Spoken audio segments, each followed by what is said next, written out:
जी online है। Nadreen और हादरीन, साकवा और समवा की जानब से जीम फेगौरी के साथ एक मुलाकात, ये प्रोग्राम लेकर आपकी खिदमत में हाजिर है। एक यहूदी लेजेंड बताती है कि दो भाई थे, इब्राहिम और रिमजी। उनके पास जमीन का एक टुकड़ा था और उन दोनों ने फैसला किया कि साल के आखिर पे वो फसल और जो फल है उसको बांट लिया करेंगे, बराबर बराबर। जब फसल पकी तो उस रात इब्राहिम, जो कि बड़ा भाई था, उसको नींद नहीं आ रही थी। उसने कहा कि मेरे 7 बेटे हैं, बीवी है, और मैं आधा हिस्सा ले रहा हूं, और मेरा छोटा भाई रिमजी, उसके पास भी इतना ही हिस्सा आएगा। उसकी तो कोई मदद करने वाला भी नहीं है, वो तो अकेला है। तो वो रात को उठा और अपनी फसल में से तीसरा हिस्सा निकाल के रिमजी के हिस्से में डाल दिया।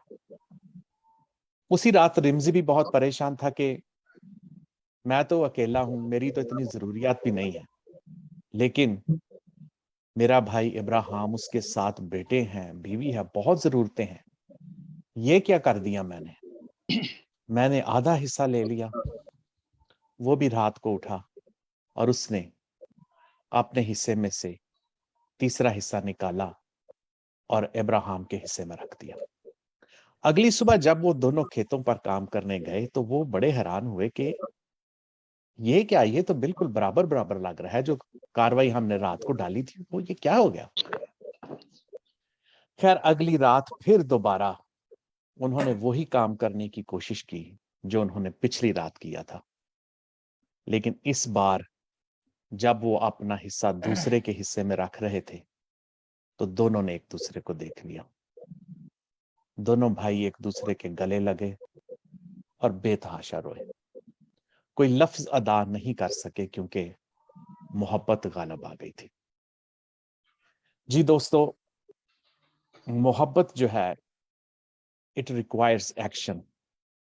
हम मोहब्बत के बारे में गजलें लिख सकते हैं, नोट लिख सकते हैं, लेक्चर दे सकते हैं, बहुत कुछ कह सकते हैं, लेकिन मोहब्बत को जो है वो अमल की जरूरत होती है। और आज हमारे साथ जो शख्सियत मौजूद है, जीम फेगौरी, उन्होंने मोहब्बत का अमली मुजाहरा किया। अदीब और शायर थे, लेकिन उन्होंने बहुत सारे अदीबों और शायरों को ना सिर्फ मुतारफ कराया बल्कि उनको प्रमोट भी किया। मुझे याद है कि शहबाज भट्टी और मैं 1985 के करीब करीब की बात है कि जॉन पॉल हॉस्टल में थे, तो नजीर कैसर नंबर आया। वो नजीर कैसर साहब की जिंदगी पे एक रिसाला निकाला था जीम भाई ने, और वो अपनी नौइयत का एक मुनफरिद रिसाला था और वो एक तारीखी हैसियत इख्तियार कर गया। उसके बाद फिर यस्सु नंबर और कई तरह के जराइद में, रसाइल में जीम भाई लिखते रहे। शायर हैं, अदीब हैं, सहाफ़ी हैं। इनका नावल गुमशुदा लोग बहुत मशहूर हुआ। इनकी किताबों के तराजम जो है वो कई जुबानों में हुए, पाकिस्तान में, इंडिया में। इसके साथ साथ मुझे बात याद आ जाती है बॉक्सर मोहम्मद अली क्ले की। उसने कहा कि दूसरों की खिदमत जो है ये वो एक किराया है जो हम जमीन पर रहने के लिए खुदा को देते हैं। जीम भाई पाकिस्तान से तो चले आए, लेकिन इटली में आके भी उर्दू से और अदब से उनका प्यार कम नहीं हुआ। एक जमाना था कि बैनुल अक़वामी मुशारे सालों बाद ही हुआ करते थे, और जीम भाई ने उनको इतना आम कर दिया है जैसे कि कोई केला छील के दे रहा हो।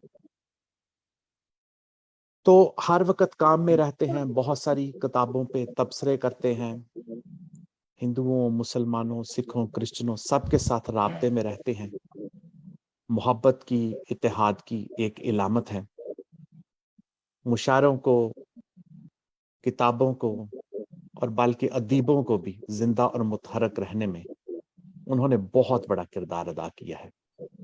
आज हम उनकी ज़ात पर और उनके काम पर गुफ्तगू करेंगे। जी भाई, हमारे लिए ये बहुत ही इज्जत की और वक़ार की बात है कि आज हम आपके साथ एक शाम मना रहे हैं। खुशामदीद। मेरे लिए ये बहुत बड़ा एजाज़ है। मैं आप सबका ममनून हूँ और शुक्रगुजार हूँ कि आपने मुझे इतनी इज्जत दी। मुझे पता था कि मैं दूसरों के इंटरव्यू करता हूँ, उनसे मुलाकात करता हूँ, एक दिन मेरी बारी भी आएगी। वो आप लोगों के इसरार पे वो आज दिन वो आ गया। हाँ जी, बहुत शुक्रिया जीम भाई, यू आर वेलकम। मेरे साथ एक बहुत ही खूबसूरत शायर और अदीब मौजूद हैं, जनाब जावेद याद साहब। किसी भी तारीफ के मोहताज नहीं। उनका काम और उनका कलाम जो है वो सूरज और सितारों की तरह बोलता है। हमारे साथ एक और मेहमान हैं, जनाब डॉक्टर शाहिद साहब। कई किताबों के मुसन्निफ हैं। ख़ास तौर पे मेडिकल की दुनिया में उन्होंने जो काम किया है, जो कुछ उन्होंने लिखा है, वो लोगों के लिए बहुत ही फ़ायदे का बायस हुआ है। मुतहर्रिक इंसान हैं, तालीम के साथ जुड़े हुए हैं और लिखते रहते हैं और खूबसूरत लिखते हैं।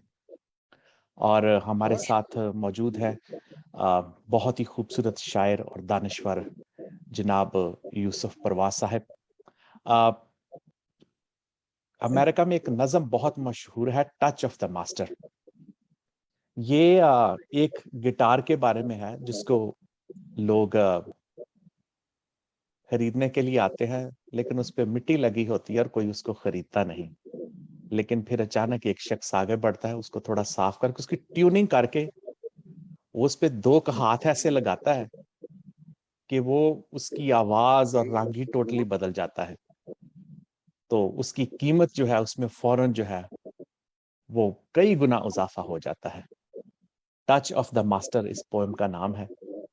तो परवाज़ साहब के हवाले से मुझे ये याद आया था कि टच ऑफ द मास्टर लफ्ज़ों को छूते हैं तो उनमें ज़िंदगी भर देते हैं।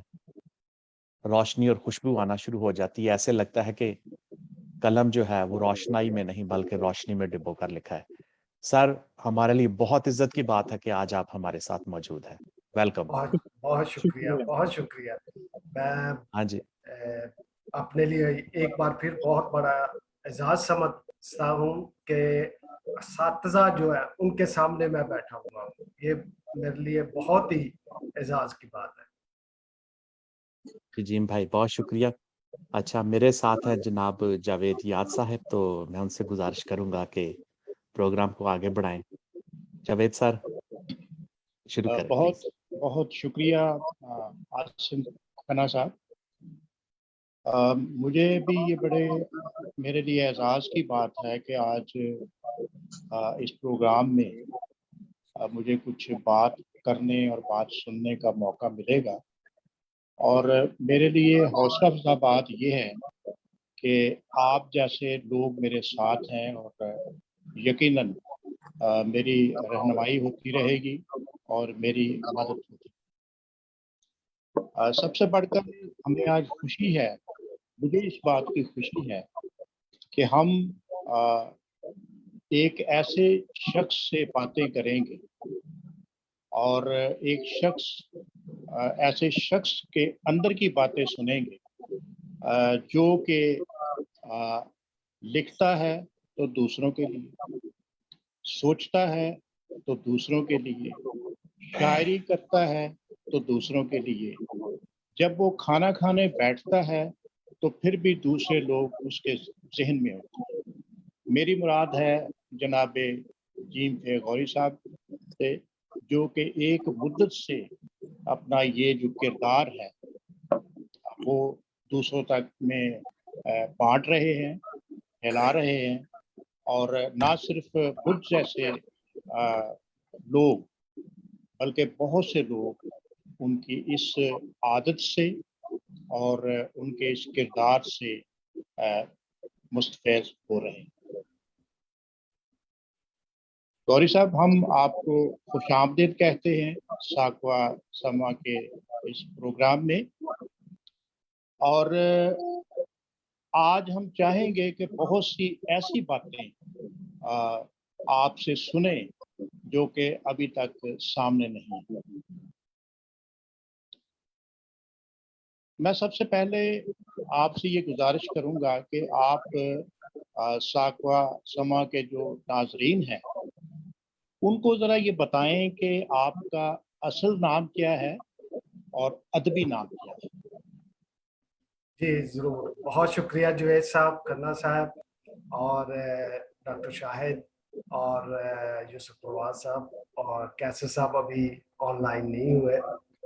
یہ نام کی سٹوری بھی کیسر صاحب سے ہی شروع ہوتی ہے، نذیر کیسر صاحب سے۔ یہ 1981 کا واقعہ ہے کہ میرا خیال ہے وہ ایک سیمینار تھا ملتان میں، جو میرا خیال ہے اقلیتوں کی تاریخ میں بہت بڑا سیمینار اور پہلا سیمینار اردو ادبی سیمینار تھا، جس میں بہت 79 میں بالکل ایسے تھا وہ۔ اس میں بہت بڑی شخصیات تھی، انتظار حسین تھے، جیلانی کامران تھے، اسرار زیدی تھے اور جابر علی سید تھے تنقید نگار، اور امین مغل، آسی کرنالی، یہ لوگ تھے۔ تو مجھے بھی کیسر صاحب نے کہا کہ آ جاؤ یار، ابھی میں چھوٹا تھا اس وقت، میں نے میٹرک کی تھی، اور نقطہ نظر میں ان کا جو میگزین تھا ملتان ڈائسس کا، اس میں لکھتا تھا نظمیں۔ تو میں چلا گیا ملتان، تو کھانے کے وقت سب لوگ بیٹھے ہوئے تھے، تو انتظار حسین یہ سب لوگ بیٹھے ہوئے تھے۔ تو کیسر صاحب نے مجھے کہا کہ جوزف، تو دوسروں نے فوراً اس نام پہ توجہ دی اور کہا جی یہ لڑکا کون ہے؟ تو انہوں نے تعارف کرایا جی کہ یہ جوزف غوری ہے اور شاعری میں دلچسپی رکھتا ہے، ادب میں دلچسپی رکھتا ہے۔ تو انتظار حسین کہنے لگے کہ یار یہ نام تھوڑا مشکل ہے، تو اس کو مختصر کرو کسی طرح۔ تو جیلانی کامران صاحب نے تجویز دی کہ جوزف فلپ غوری کی بجائے جیم فے غوری کر لے۔ اس وقت سے میرا نام جو ہے وہ جیم فے غوری پڑ گیا۔ تو ابھی یہ پین نیم ہے میرا، قلمی نام ہے، تو اصل نام جوزف فلپ ہے۔ بہت شکریہ۔ میں تھوڑی سی اس کی اور وضاحت چاہوں گا۔ غوری جو ہے یہ ظاہر ہے ایک خاندان کو، ایک فیملی کو ظاہر کرتا ہے۔ تو آپ کے ساتھ یہ غوری کا لفظ جو ہے وہ کس طرح منسلک ہے؟ یہ بھی ایک ہجرت کی لمبی سٹوری ہے۔ یہ تقریباً 1000 سال پہلے جب غوری بادشاہ لاہور میں آیا، کو بغاوت ہوئی جہلم کے نزدیک، وہ کچل کے وہ واپس جانے لگے، تو جہلم کے قریب، درائے جہلم کے قریب پڑاؤ تھا، تو وہاں پہ ایک فدائی گروپ نے حملہ کیا اور بادشاہ کو قتل کر دیا۔ تو میرے آباء و اجداد سے وہ اپنی جان بچانے کے لیے وہاں سے نکلے اور پورے وہ پاکستان میں پھیل گئے، کو لاہور میں۔ لیکن میرے باپ دادا جو ہے وہ واپس جانے کے لیے مڑے غور کے علاقے میں، لیکن کوئٹے میں جا کر رک گئے، اور کچھ وجوہات ہوں گی، اکنامیکل ٹریول کی یا سفر کی، تو وہیں پہ رک گئے، پھر صدیوں وہیں پہ رہے۔ پر اس کے بعد پھر میرے دادا اور میرے پاپا جو ہے وہ سیالکوٹ واپس آ گئے، سیالکوٹ آئے، وہاں پہ ہم نے اٹاری محلے میں مکان بنوایا، اور وہاں سے پھر لائن پور شفٹ ہوئے۔ اور اب آپ دیکھ رہے ہیں کہ میں اب اٹلی میں مقیم ہوں، کچھ فیملی کے لوگ جرمنی میں ہیں، سوئس میں ہیں، یو کے میں ہیں، اس طرح پھیلے ہوئے ہیں، ہالینڈ میں ہیں، اس طرح پھیلے ہوئے ہیں۔ یہ قدرت کا نظام ہے کہ ہجرت کرنی پڑتی ہے، اور جیسے نبیوں نے بہت ہجرت کی، اور ہجرت کے سبب انہوں نے اپنی قوموں کو بچایا۔ یہی حال ہمارا ہے کہ وہ نام جو ہے فیملی نیم वहां से लिया गया है, तो अब सब लोग गौरी लिखते हैं आगे, गौरी। तो बहुत अच्छा लगा है, मतलब ये, और ये जो आपने इतनी तफसील से जो बताया है, तो हमें भी वो सारा वो तारीख जो है वो हमारे सामने आ रही है। तो गौरी साहब, एक बात और मैं आपसे पूछना चाहता हूँ कि कुछ हमें बताएं कि आपका बचपन और इब्तदाई तालीम जो थी वो कहाँ फिर आपने हासिल की? ये मैं Sialkot Saint Anthony High School में दाखिल मुझे करवाया गया। मरे कॉलेज रोड पे है, मरे कॉलेज मेरा कल चंद मीटर के फासले पर था।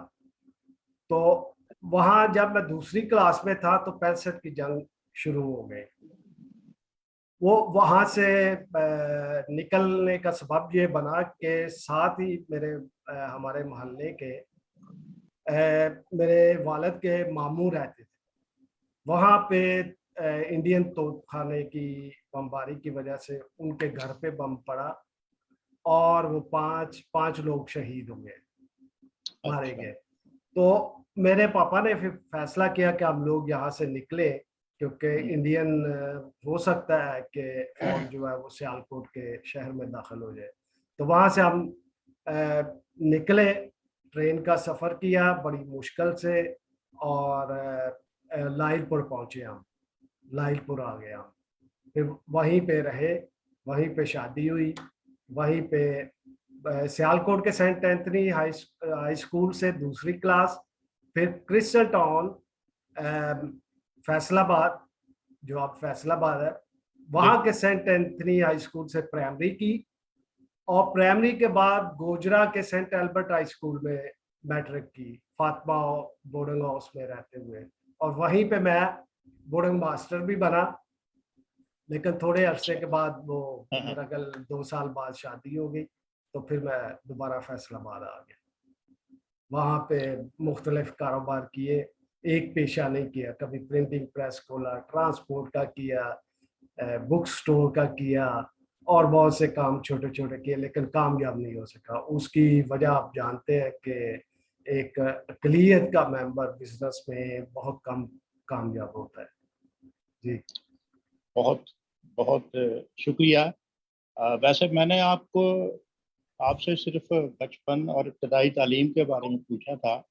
आपने शादी का भी जिक्र कर दिया, जाहिर है वापस घर जाना है, तो हमारी भाभी का भी जिक्र आपने बहाने से कर दिया है, तो अच्छा लगा है, अच्छा लगा है बहुत। अ, ये आपने हिजरत का जिक्र किया है, जी। आपने हिजरत की और आप इटली में चले गए। और मैं समझता हूँ कि जब एक जगह से दूसरी जगह इंसान जाता है तो काफ़ी मुश्किलात आती हैं, काफ़ी मसाइल आते हैं। तो अभी आप वहाँ पर किस तरीके से ज़िंदगी गुजार रहे हैं, यानी कि किस पेशे से वहाँ पर ताल्लुक़ है या कोई जॉब कर रहे हैं? मैं चाहूँगा कि नाज़रीन को ये भी बताएं कि जब आप ये जगह दूसरी जगह गए हैं तो किस तरह आपने हालात का मुकाबला किया और क्या कर रहे हैं? Yes, जी, thank मैं जिक्र करता चलूं कि जब मैं इटली आया तो यहाँ के लोगों ने मुझे मोस्ट वेलकम किया। मेरी हर तरह से मोरली और माली और इस तरह के एजुकेशन में मेरी बहुत मदद की। यहाँ पे मैंने फिलासफी में डिग्री ली इटली में, और बहुत से कोर्स किए छोटी छोटी यूनिवर्सिटियों में। तो हम्म। असल में मेरा काम जो है वो सरकारी है।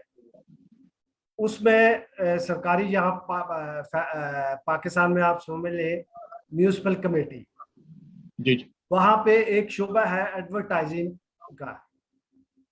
एडवर्टाइजिंग जो होती है वो शहर में लगाई जाती है, और पाकिस्तान में तो है जहां मर्जी इश्तहार लगा दे ये वो। वहां पे यहाँ पे स्पेशल जगह बनी हुई है। लोग जो एडवर्टाइज करना चाहते हैं वो पहले पे करते हैं। जब वो रसीद हमारे पास पहुंचती है, कंप्यूटर में फीड होती है, उस पर डेट लिखी जाती है कि 10 दिन के लिए है, 15 दिन के लिए है। वो मैं कंट्रोल करता हूँ, और जो बड़े बड़े पोस्टर होते हैं वो भी जी जी। कंट्रोल करते हैं। मेरा शोबा जो है वो कंट्रोल करता है। تو وہ اس طرح ایڈورٹائزنگ کے شعبے میں میں تقریباً 20 سال سے زیادہ ہو گئے اسی شعبے میں ہوں. اب خدا کرے نیکسٹ ایئر میں ریٹائر ہوں. کیونکہ جب پہلے زمانہ تھا کہ 56 کی عمر میں یا 25-26 سال کی عمر میں لوگ ریٹائر ہو جاتے تھے, لیکن جب میری باری آئی تو 37 ایئرس نوکری کے ہونے چاہیے اور 67 کی ایج ہونی چاہیے, اس کے بعد ریٹائرمنٹ ملتی ہے. بڑا اچھا لگا, اور میں سمجھتا ہوں کہ یہ آپ کو یہ جو صلہ ملا ہے یا مل رہا ہے, یہ آپ کی جدوجہد جو آپ نے ایک طویل جدوجہد کی ہے اور یہاں سے وہاں گئے اور یہ سلسلہ آپ نے اپنایا, تو میں سمجھتا ہوں کہ یہ اسی کا ثمر ہے. اچھا غوری صاحب, اب ذرا ہم ذات سے نکل کے ادبی دنیا کی طرف آتے ہیں. میں آپ سے پوچھنا چاہوں گا کہ شاعری کی طرف آپ کا رجحان کب سے ہوا؟ یہ کب ہوا؟ بہت یہ تقریباً اسکول کے زمانے میں تھا, لیکن اس وقت تک بازی تھی. جب میں فاطمہ بورڈنگ ہاؤس میں تھا تو وہاں میں نے بہت ساری کتب کا مطالعہ کیا, خاص طور پہ یہ بونو کی دنیا, ٹارزن اور اولیور ٹویسٹ, یہ ناول, اور کچھ. جب میں میٹرک میں تھا تو اس وقت میٹرک کے اردو مضمون میں 2-3 غزلیں ہوا کرتی تھی, غالب کی, اکبر الہآبادی کی, میر تقی میر کی, ان کو پڑھا کرتا تھا اور ان کو بورڈنگ میں دوسرے بچوں کو سنایا کرتا تھا. اور میں بورڈنگ میں بہت ایکٹیو تھا, اسکول میں بھی. تو جب کوئی ورائٹی پروگرام یا بورڈنگ کے اندر پروگرام چھوٹے چھوٹے کامکس وغیرہ, ان میں بہت میں ایکٹیو تھا. تو وہاں سے شروع کیا, لیکن وہ جتنی بھی شاعری کی وہ میرے پاس محفوظ نہیں ہے اس وقت. بہت اچھا. اچھا, میں نے آپ کا جو ادبی حوالے سے جو آپ کا ہے, آپ کے پاس جو مواد ہے یا جو پبلک میں چل رہا ہے, میں نے دیکھا ہے کہ اس میں آپ افسانہ نگاری بھی کرتے ہیں, کالم نگاری بھی کرتے ہیں, اور سب سے بڑھ کر میں اس لیے کہہ رہا ہوں کہ اس طرف ابھی بڑا کم رجحان ہے کہ آپ ناول نگاری بھی کرتے ہیں. اور پچھلے دنوں آپ نے ایک ناول بھی لکھا, تو یہ افسانے کی طرف اور ناول نگاری کی طرف آپ کا رجحان کیسے؟ جوید صاحب, جیسے پہلے ذکر کیا نا کہ میں یہ تھوڑا سا ذکر آپ نے کر دیا ہے, لیکن میں تھوڑا چاہتا ہوں کہ اور تھوڑی سی بورڈنگ میں جو ترجمہ شدہ کتابیں تھیں وہ پڑھا کرتا تھا. ان میں ناول تھے اور شاعری کی ایک آدھ کتاب تھی, میرا خیال مقدمہ شعر و شاعری تھی بس. تو وہاں میں نے ایک چھوٹا سا افسانچہ لکھا تھا, اور اس کے وہ میں نے پھر پھینک دیا, وہ مجھے پتہ نہیں چلا کدھر گیا. اس کے بعد پھر میں نے لکھنا شروع کیا میٹرک کے بعد. تو پہلا افسانہ جو تھا میرا وہ یہودا عسکر یہودی تھا, جو سری لنکا میں ایک برِ صغیر لیول پہ مقابلہ ہوا تھا, اس میں اس کو سیکنڈ انعام ملا تھا. وہاں سے افسانے کا ذکر لکھنا شروع کیا, اور آج سے تقریباً 20 سال پہلے افسانے کا ناول کا میرے ذہن میں آیا تھا, اس کو ڈرافٹ کیا. اور جیسے آپ نے مجھ سے ذکر کیا کہ نئی جگہ پہ ہجرت, اور یہاں پہ بچوں کی کفالت اور ان کی اسٹڈی, اس کی طرف زیادہ توجہ دینی پڑی. اور تقریباً 20 سال کے بعد وہ ناول جو ہے وہ میں نے کمپلیٹ کیا, اور 2019 میں شائع ہوا تھا, ہم گمشدہ لوگ. ابھی ایک اور ناول ہے, وہ اس کا ڈرافٹ تیار ہے, دیکھتے ہیں کب وہ شائع ہوتا ہے. سوری میں آپ کی بات کاٹ رہا ہوں, یہ ہم گمشدہ لوگ, اس کا ترجمہ ہوا ہے ادھر انڈیا میں؟ جی, مجھ تک نہیں پہنچا, لیکن ایک مقامی زبان ہے انہوں نے کیا ہے وہ اردو ورلڈ ایسوسیشن نے، لیکن ابھی تک وہ ڈرافٹ یا ترجمہ مجھ تک نہیں پہنچا، لیکن وہ کہتے ہیں جی کہ ہم نے کر لیا ہوا ہے، تو اس کے لیے فنانس ڈھونڈ رہے ہیں کہ کب شائع کریں. اچھا انڈیا کی ہاں جی جاوید بھائی جاری جی رکھیے. میں غوری صاحب کیونکہ اس دور میں نے دیکھا ہے کہ شاعری کے حوالے سے تو بڑی بات ہوتی ہے جی اور افسانہ نگاری کے حوالے سے بھی ہوتی ہے، لیکن ناول نگاری کے حوالے سے بہت کم گفتگو ہوتی ہے. تو میں آج اس کو فوکس کرنا چاہتا ہوں. میں چاہتا ہوں کہ ہم آپ کے اس ناول پر تھوڑی سی بات اور کریں. ہم کہیں اور سے کم کر لیں گے، لیکن میں چاہتا ہوں کہ اس پر تھوڑی سی بات کریں. جہاں تک ناول کے نام کی بات ہے وہ تو کافی حد تک کلیئر ہو گیا ہے، آپ نے تھوڑا سا کر دیا، اور عاصم صاحب نے بھی اس کو مزید تقویت دی ہے. لیکن میں یہ کہتا ہوں کہ اس میں آپ نے میرا خیال ہے کہ میں نے وہ بڑا تفصیل کے ساتھ وہ ناول پڑھا ہے.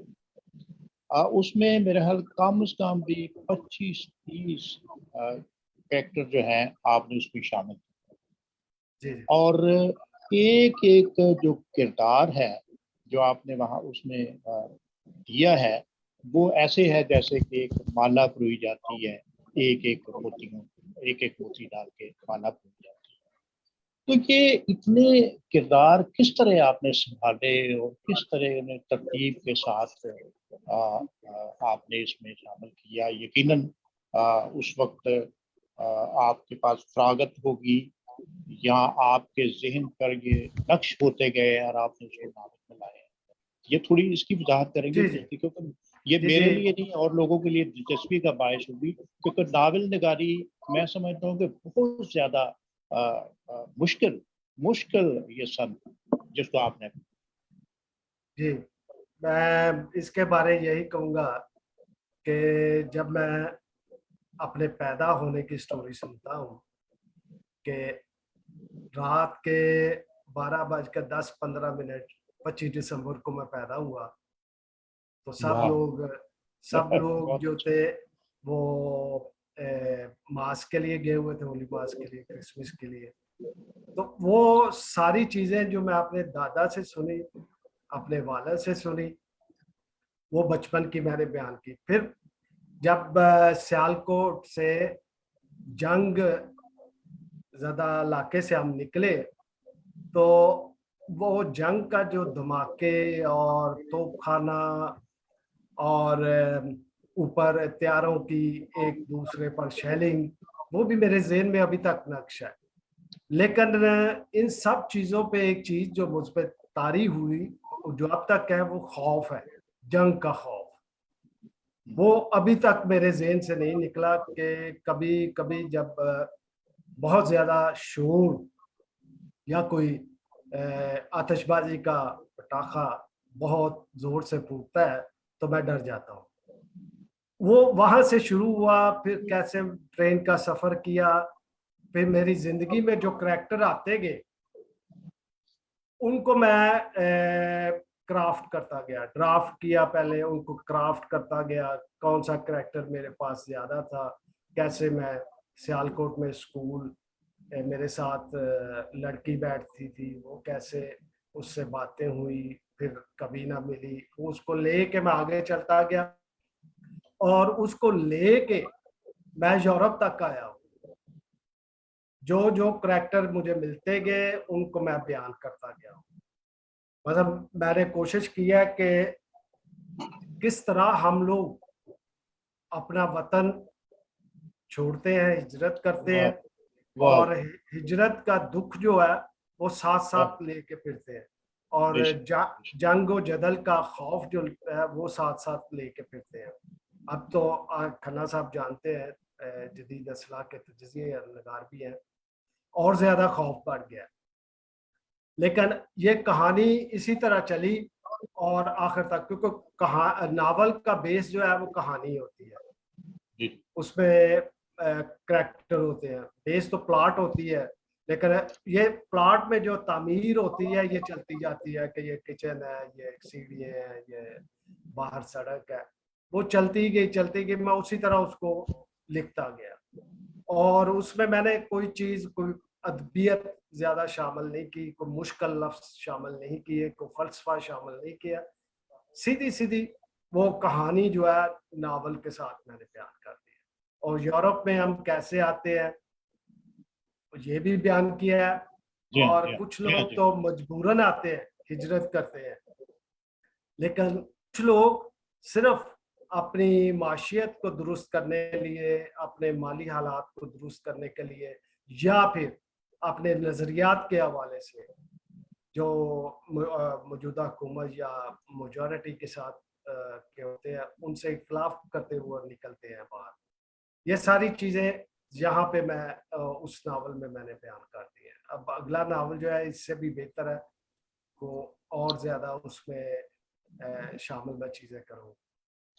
بالکل غوری صاحب، ہم آپ کو مطلب اس معاملے میں بہت اپریشیٹ کرتے ہیں، کیونکہ میں نے اس ناول کو بڑے غور سے پڑھا ہے، ایک ایک کردار کو میں نے غور سے پڑھا ہے، اور آپ نے جو اس جی میں شامل کیا ہے تمام اقوام کے بارے میں کیا ہے، تو میں سمجھتا ہوں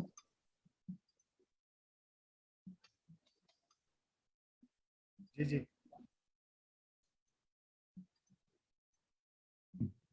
کو مائک کو پرابلم ہوا. اچھا، میں تب تک ایک کامنٹ کرتا ہوں آپ کی گفتگو پہ. یہ آپ نے فکرہ بہت خوبصورت بولا ہے کہ مجھے جنگ سے خوف آتا ہے.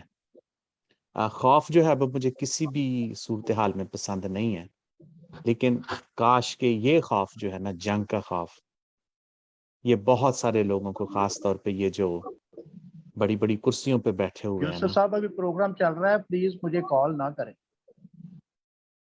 تو خدا کرے کہ یہ خوف جو ہے نا وہ لوگوں پہ مسلط رہے. رشیا، یوکرین، اب چائنا، تائیوان، یہ بھی اس جنگ میں الجھ رہے ہیں، ادھر انڈیا اور پاکستان. تو یہ بہت خوبصورت فکرہ ہے، کاش کے لوگ سمجھ سکے اور ہم سب کو ہی جنگ سے خوف کھانا چاہیے. جی جاوید صاحب جاری رکھیے. چلے، بڑا اچھا ہو گیا ہے اپنا عاصم کھنہ صاحب کہ آپ دوبارہ آ گئے ہیں. تو میں سمجھتا ہوں کہ کافی سوالات میں نے کر لیے ہیں، اور میں چاہوں گا کہ آپ دوبارہ آئیں اور باقی جو پروگرام ہے اس کو چلائیں. خاص طور پہ جو شخصیات ہمارے پاس تشریف فرما ہیں ان کے حوالے سے. بہت شکریہ. ہاں جی، ہاں جی، تھینک یو جاوید صاحب. آپ نے بڑی خوبصورتی سے جیم بھائی کی زندگی کے بارے میں، ان کے ناول کے حوالے سے گفتگو کی. ہمیں بہت ساری چیزوں کا پتہ چلا. حالانکہ میرا ان سے بڑا پرانا تعلق ہے، مجھے آج پتہ چلا ہے کہ ان کا مڈل نیم فلپ ہے. اور آپ کے نام کی ہسٹری سن کے مجھے بہت اچھا لگا. اچھا، تو چلیں پروگرام کے دوسرے حصے میں داخل ہوتے ہیں. اس سے پہلے کہ میں وہ ڈاکٹر شاہد صاحب کو دعوت دوں، پرواز صاحب کسی چیز پہ کوئی کامنٹ تو نہیں آپ نے کرنا؟ کوئی بات آپ کہنا چاہتے ہو؟ آپ نے ظاہر ہے کہ اظہار خیال تو ضرور کرنا ہے، لیکن اتنی گفتگو پہ اگر آپ کوئی کامنٹ کرنا چاہیں، کچھ کہنا چاہیں. میں اس میں اضافہ یہی کرنا چاہ رہا ہوں، گر قبول افتد زہے عز و شرف. غور جو ہے یہ افغانستان کا ایک شہر ہے، جی جی اور غوری جو ہے وہ اس میں نسبتی ہے جی اردو جیسے ادب میں. فیصلہ آبادی یا ہاں، یس. آبادی. تو یہ غور صوبے کا بھی درجہ رکھتا ہے، شہر بھی ہے، اور غوری قبیلہ بہت بڑا قبیلہ ہے، اور بیسیکلی یہ افغانی قبیلہ ہے. اور اس سے پہلے یہ اس کی بنیاد جو ہے یہ اسرائیل سے جا کر جڑتی ہے، کیونکہ جو پہلا شخص وہاں آیا تھا باہر سے اس کا نام افغانہ تھا. کیا سن رہے ہیں نا؟ جی سر، جی جی جی سر. سن رہا ہوں. اس کا نام کیا افغانہ تھا. اس نے وہ اسرائیلی تھا، جی جی اسرائیلی تھا. افغان کسی طریقے سے وہ وہاں سے آیا، افغانستان کے علاقے میں آ کر آباد ہوا. आबाद हो गया, यहाँ पे शादियां शुदियां की, और उसने यहाँ तरतीब दी लोगों को, जो पहाड़ी लोग थे, और अफगानिस्तान उसी के नाम से है, अफगानिस्तान, अफगानिस्तान। क्या क्या क्या थैंक यू सर, अच्छा, बहुत खूबसूरत बड़ी कमेंट, अच्छी बहुत वजाहत है जी, खूबसूरत कमेंट। बहुत शुक्रिया।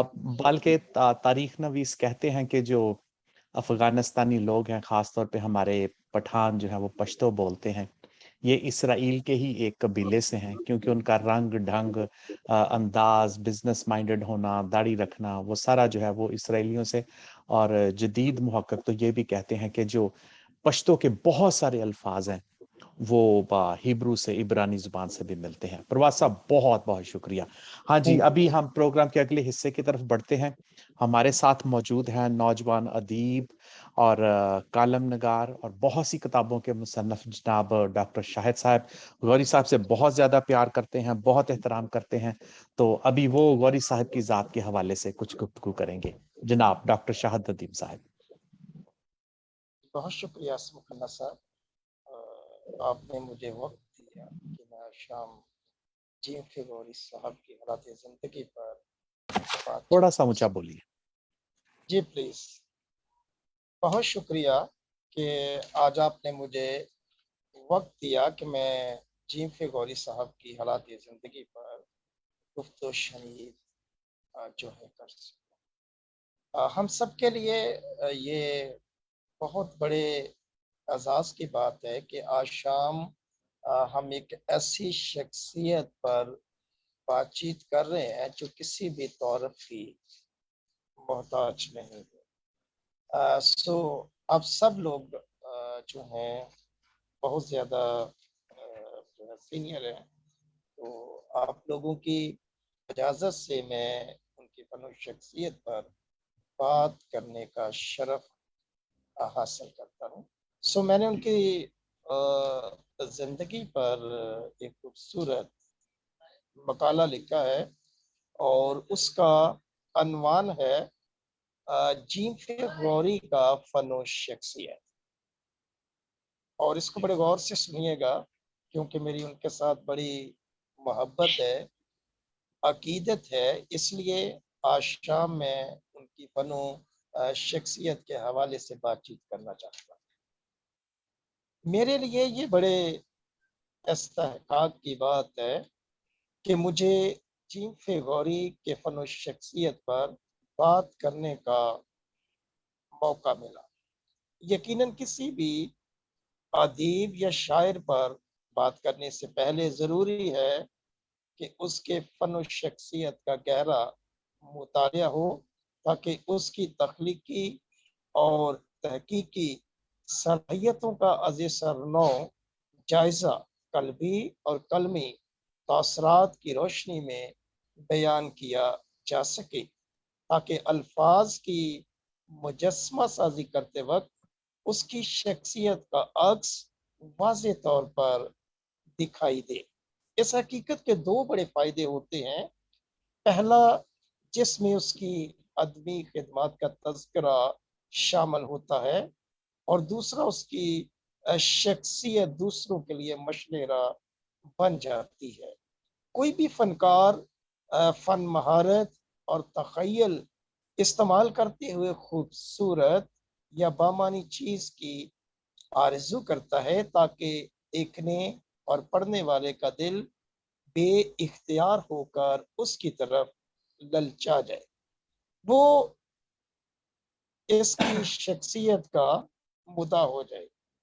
फन की आमतौर पर 3 इक़साम होती हैं, जिसके अंदर नुमाइंदगी, इज़हार और शक्ल नुमाया तौर पर शामिल होती है। इन्हीं 3 अशकाल की रोशनी में उसकी शख्सियत बनती, संवरती और तवज्जो की मुस्तहिक होती है। कुदरत उसे जज्बात व एहसासात को उभारने वाले वसाइल मुहैया करती है, जिसकी मरहून मिन्नत वो खुदादाद सलाहियतों को बड़े करीने से तराश तराश कर अवाम नास की खिदमत में पेश करता है। इंसानी फितरत का खासा है कि वो रोज़े अव्वल से ही वो तख्लीक, तहकीक और तनकीद का आदी रहा है। उसकी सोच का महवर उसे कोई फन पारा तराशने की तरगीब देता है, वो उसे नसरी या शेरी सिनफ में डालकर सफाए करतास पर बखेर देता है। फिर इस पर तहकीक होती है, यानी इसकी तहरीर का जायजा लिया जाता है और फिर तनकीद का वक्त भी आता है। इस सिलसिले में अदीब का मुतालिया वसी और मुशाहदा अमीक होना चाहिए, क्योंकि वसी और नजरी और वसी और कल्बी सोच के कीमती जौहर होते हैं जो इंसान को तख्लीक पर आमादा करते हैं। एक शायर का तखय्युल जितना बुलंद परवाज और मुस्बत होगा, वो उतना ही फलदार साबित होगा। ये बात याद रखने के काबिल है कि एक अदीब या शायर रंग, नस्ल, जात, गुरूह, कबीले, मजहब से बालातर होकर अपनी आंख में मुशाहदा और दूसरों के दिलों में मोहब्बत का बीज होता है।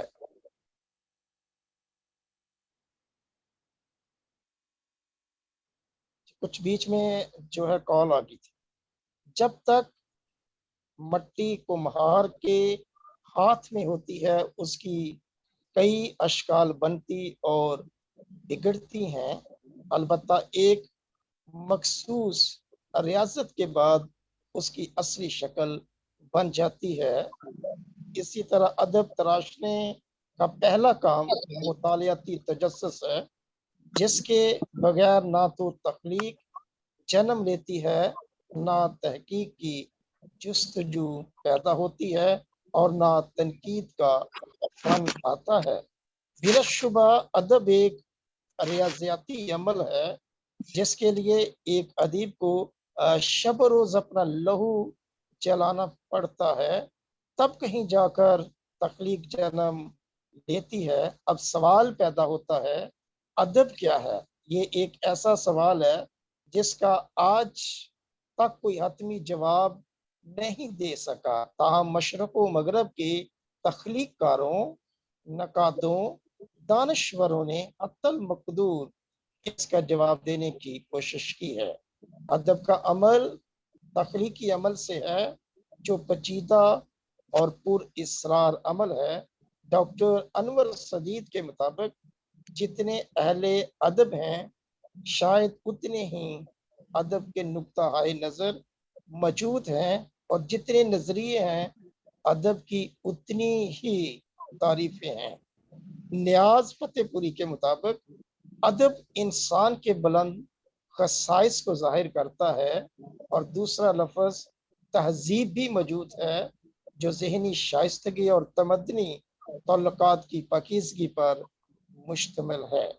हम हकाइक की रोशनी में कह सकते हैं कि अदब पन्ने लतीफ़ है। इसमें अदीब के नफ्सियाती और शख्सी तजर्बात शामिल होते हैं।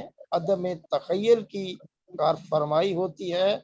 अदब का पैराया फरत बख्श, हसीन और मुअस्सर होता है। अदबकारी के दिल में भी वही जज्बात पैदा करता है जो लिखने वाले के दिल में मौजूद होते हैं। अदब जमालियाती इकदार का हामिल होता है। इसमें दाखिलियत पाई जाती है, यानी जज्बातों एहसासात का खुलकर इजहार होता है। ये हकीकत इंसान पर एक मौका और मुकाशफा की तरह खुलती है। मेरी मुख्तसर तमहीद एक हमा जहद शख्सियत के खलूस और अदब परवर इंसान की बदौलत अपना सफर तय करके उसके फनो शख्सियत पर मरकूज होती है। मुझे आज जिस शख्सियत पर बात करने की सआदत हासिल है, वो अपनी ज़ात में एक अंजमन है। वो अदब शनास भी है और अदब परवर भी। वो अपने हाथ में अदब का चिराग थामे हुए है, मुस्बत सोच का हामिल है अदब के मैदान में कई अशरे रियाज कर चुका है। उसकी शख्सियत में कई इसनाफ का रचाव है। वो अदीब और शायर होने के साथ साथ अच्छा मजमून नगार, कालम नगार, अफसाना नगार, नावल नगार और मसनवी नगार भी है। उसने अदब की कई इसनाफ पर तबा आजमाई की है, जिससे अंदाजा होता है कि उनकी शख्सियत में अदब की कितनी नई कौंपलें खिली हैं। अलबत्ता उनकी पसंदीदा सिनफ गजल है, जिसका शोर और चर्चा सोशल मीडिया पर भी देखने को मिलता है, जिसे वो बड़े शौक से लिखते, पढ़ते और सुनते हैं। बिलाशुबा गजल एक समंदर की तरह है जिसका पानी कभी खुश्क नहीं होता, क्योंकि इस समंदर में जज्बात की कशीदकारी होती है जो अपनी इर्तकाई मनाजिल तय करके लोगों के दिलों पर राज करती है। मैं जीन फेगोरी के इस शेर से खासा मुतासर हुआ। जमीन पर बहते दरिया के किनारे मिल नहीं सकते, जमीन पर बहते दरिया के किनारे मिल नहीं सकते, खला में टूट कर फिर से सितारे मिल नहीं सकते। उनकी शख्सियत कई लिहाज से मुनफरद और जाज़बे नजर है। इनकी जिंदगी का कोई दौर भी अदबी मोहब्बत से खाली नजर नहीं आता। इनके बचपन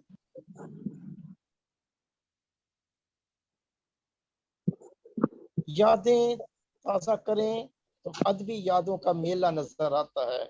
जवानी का अहाता करें तो एक तवील जुस्तजू नजर आती है, और अब बुढ़ापे में अदब की खिदमत में मसरूफ नजर आते हैं। बरून मुल्क जाकर भी इनका अदबी शौक खत्म नहीं हुआ, बल्कि अदब की खिदमत में जज्बा शिद्दत इख्तियार कर गया।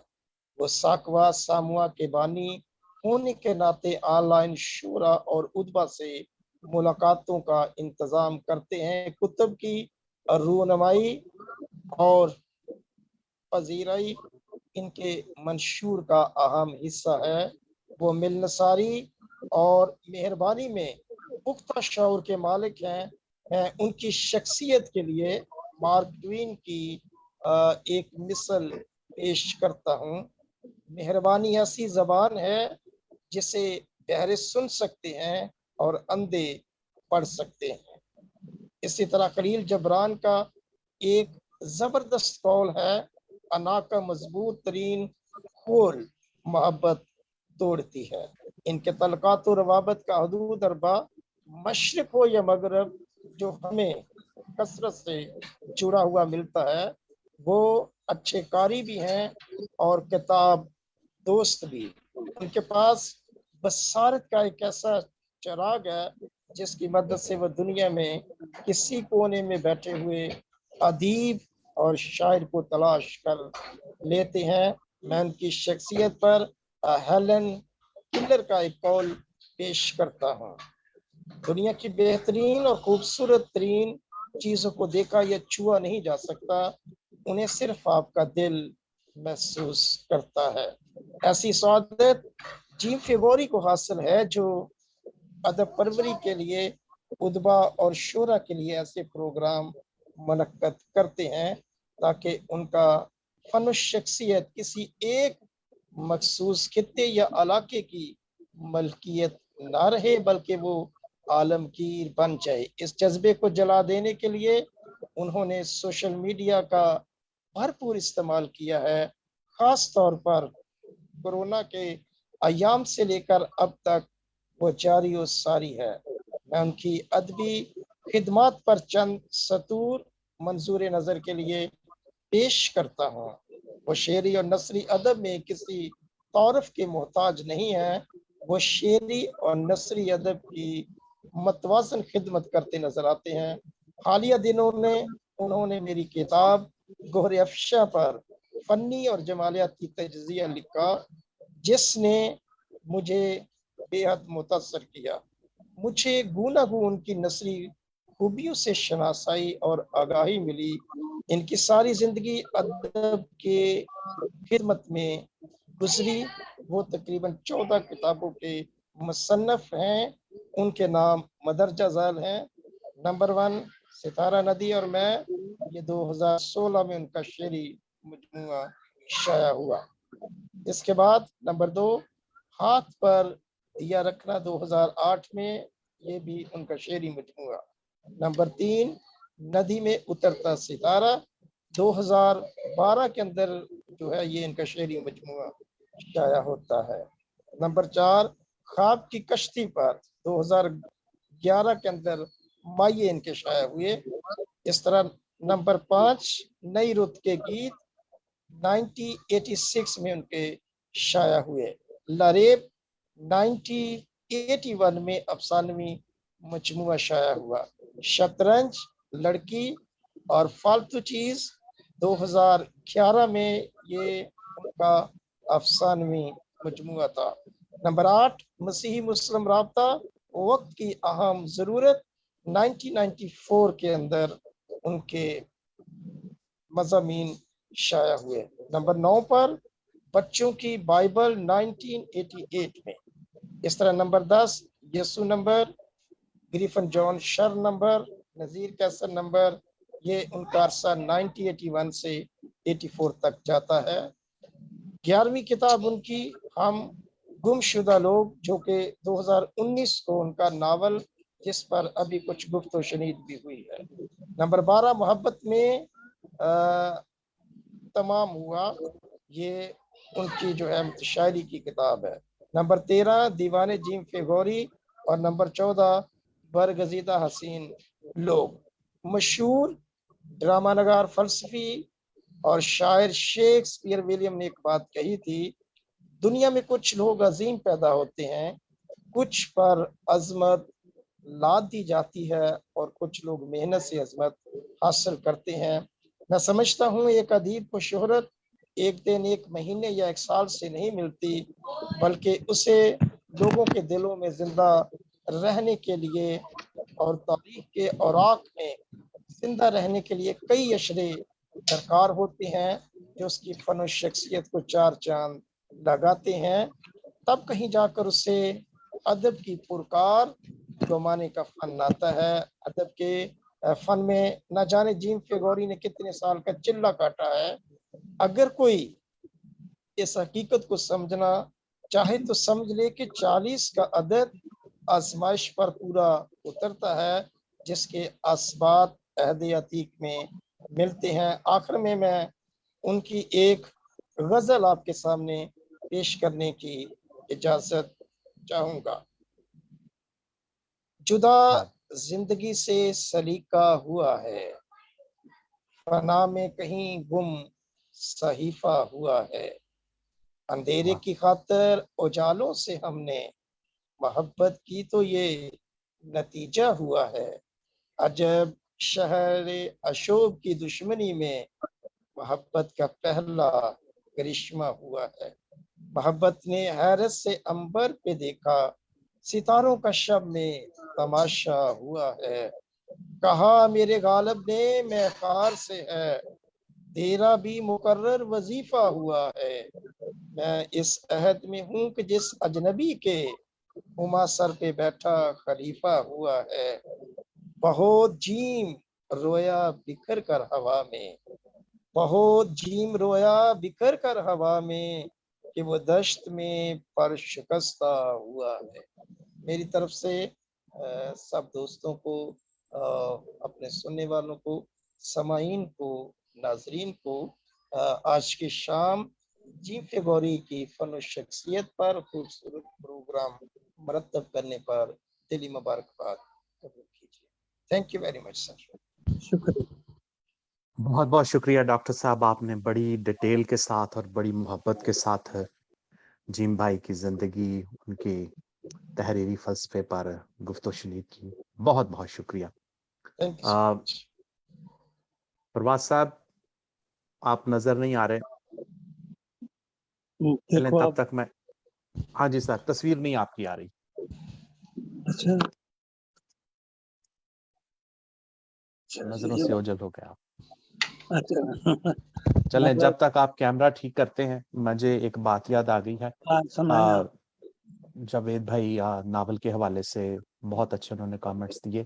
आ, जो नावल है उसकी तारीख में बहुत ज्यादा जरूरत होती है, जहाँ पे हम देखते हैं कि हमारे तारीख नवीस जो हैं वो लोगों के कहने पे तारीख लिखते हैं या उसमें झोल मारते हैं, तो वहां पे जो एक अदीब होता है, नावल नगार होता है, वो तारीख को सामने लेके आ जाता है।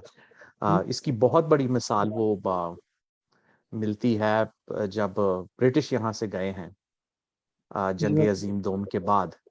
किधर आ तो गई लोगों को इंग्लैंड की जो सूरत हाल थी वो चार्ल्स डिकन्स के नॉवेल्स जो हैं उनमें से एक का जिम भाई ने जिक्र भी किया, या ओलिवर ट्विस्ट का, और वो सारे जो हैं वो सच्चाइयाँ सामने लेके आ जाते हैं कि भी क्या क्या सूरत हाल जो थी। बड़े सगीर में सादत हसन मंटो ने और मुंशी प्रेमचंद ने मुआशरे का अच्छा खासा पोस्टमार्टम करके लोगों को बताया कि भी असल सूरत हाल ये है। अब तारीख लिखने वाले जो भी लिखते रहे। जी, प्रवास साहब वापस आ गए, उनकी तस्वीर नजर आ रही है हमें। प्रवास साहब हम सब के लिए बहुत ही एहतराम के काबिल हैं, अदब का बहुत मोतबर और बड़ा नाम है। शायर भी हैं, अफसाना निगार भी हैं, अदीब हैं, उर्दू पंजाबी दोनों में लिखते हैं, और हमारा सौभाग्य हमारे दरमियान मौजूद हैं। दानश्वर हैं, हमने सब ने उनसे बहुत कुछ सीखा है। मैं प्रवास साहब से गुजारिश करूंगा, इल्तमास करूंगा कि भीम भाई की जिंदगी पे उनकी जो क्रिएशन है, तख्लीक है, उस पे इजहार ख्याल करें। जनाब यूसुफ प्रवास साहब। जनाब बहुत जनाब। शुक्रिया गौरी साहब आपका और तमाम दोस्तों का। आसिम साहब आपका शुक्रिया। हम गौरी साहब पे बात करने के लिए बहुत वक्त चाहिए, लेकिन मैं ज्यादा वक्त नहीं लूंगा, थोड़ी बात करूंगा। सर थोड़ा सा ऊंचा बोलिएगा, आवाज आ रही है लेकिन थोड़ा सा, नाजरीन के लिए जब प्रोग्राम ऑन एयर जाए ना तो। हाँ अच्छा हाँ जी। तो ठीक है। तो जद्दोजहद और आलमी मोहब्बत के पैकर जनाब जीम फे गौरी साहब पर चंद बातें आपकी खिदमत में अर्ज करता हूँ। गौरी साहब अगर अमेरिका में होते तो जीम फे गौरी ना होते, फिर जेफ गौरी होते। बिल्कुल बिल्कुल। हाँ जी। हाँ जी, तो गौरी साहब से करीबी कराबतदारी ये है कि ये मेरे हम शहर हैं, मेरे हम मोहल्ला हैं, और इससे भी ज्यादा करीबी राब्ता ये है कि इनके साथ मेरे खानदानी ताल्लुकात हैं। तो यहाँ मैं गौरी साहब को जरा पीछे छोड़ के किसी और की बात करना चाह रहा हूँ। ये 1986 की बात है कि मेरी पहली मुलाकात जनाबे फिलिप साहब से हुई, इनके वालिद साहब से, और इटली में हुई। हम 15-16 दिन इकट्ठे रहे। मैं उनकी शख्सियत से जहाँ जिंदगी में मैं बहुत घूमा फिरा हूँ, पूरा यूरोप, अमेरिका और एशिया के बहुत से मुल्क देखे, जो कुछ लोगों से आप बहुत जल्दी उनकी शख्सियत में जाज़बियत होती है। तो फिलिप साहब ने मुझे बहुत मुतासर किया। हम अक्सर, मेरे साथ उनका करीबी राब्ता ये हुआ कि जहाँ का गौरी साहब ने जिक्र किया है अटारी महल्ले का और कॉलेज रोड सियालकोट का, गौरी साहब के घर के करीब अलामा इकबाल साहब का आबाई घर था। गौरी साहब ठीक है आप, मैं कह रहा हूँ? जी जी बिल्कुल बिल्कुल, ड्रामा वाला चौक उसको बोलते हैं। हाँ जी, तो क्या बात है। वो था। गौरी साहब, फिलिप साहब जो थे वो मेरे ताया जी के दोस्त से, वो भी अटारी महल्ले में रहते थे, बाऊ बरकत फिलिप्स। फेलिक्स जी, सराफिन खोखर साहब के वालिद। जी हाँ जी, याद तो उस हवाले से ये इनको भी मेडल मिला था नाइट ऑफ सेंट सिल्वेस्टर्स का। तो वली उनके साहब के हवाले वालिद से साहब भी को, बात, हाँ जी, उनके वली साहब के हवाले से वालिद जब साहब। बात फिलिप अच्छा। साहब से हुई तो मुझे मेरी उनके साथ फिर बड़ी करीबी हो गई बातचीत।